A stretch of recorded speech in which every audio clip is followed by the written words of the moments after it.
कसे आहात? मजेत ना? रोजच्या भाज्या खाऊन कंटाळा आलाय किंवा आज भाजीला काही नाहीये तर नक्की ट्राय करा आजची माझी रेसिपी मोदकाची आमटी। यासाठी आपल्याला लागणार आहे 3 तास भिजवलेली हरभरा डाळ, हिरवी मिरची, जिरे, खोबरं आणि कोथिंबीर, लसूण। पहिले मिक्सर मध्ये हरभऱ्याची डाळ बारीक वाटून घ्या। त्याच्यानंतर आपलं जे हिरवं वाटण आहे ते एकदम बारीक करून घ्या। तेल गरम करून घ्या। नंतर त्याच्यामध्ये मोहरी टाका।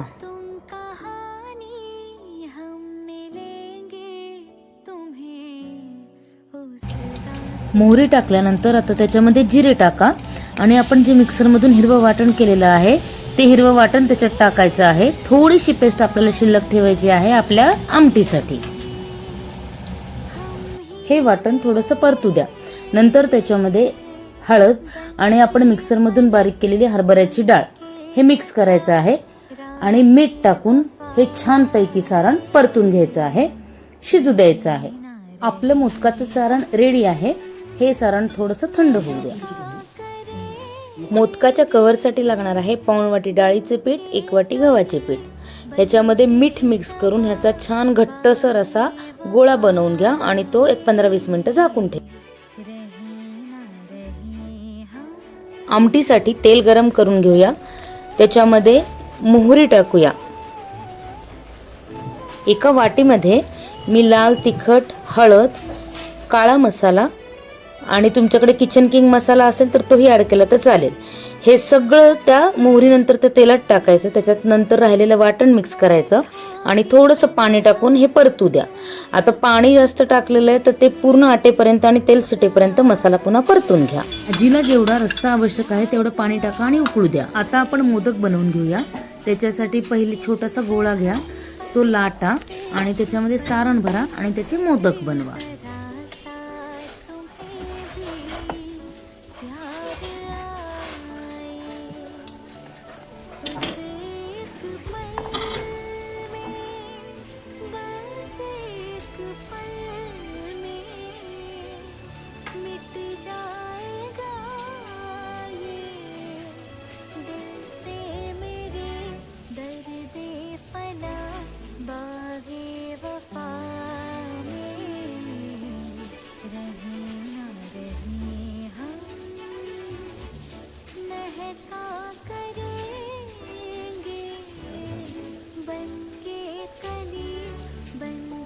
जर तुम्हाला मोदक नाही करता आले तर नुसतीच त्याची पारी लाटा, त्याच्यामध्ये सारण भरा आणि ते बंद करा, जसं मी व्हिडिओत दाखवले त्याप्रमाणे।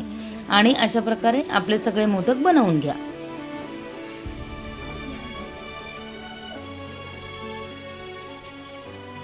आपल्या उकळलेल्या आमटीमध्ये मीठ टाका आणि नंतर हे जे आपण जे मोदक बनवलेले आहेत तर ते सगळे मोदक याच्यामध्ये सोडा आणि झाकण लावून ही भाजी मस्तपैकी शिजू द्या।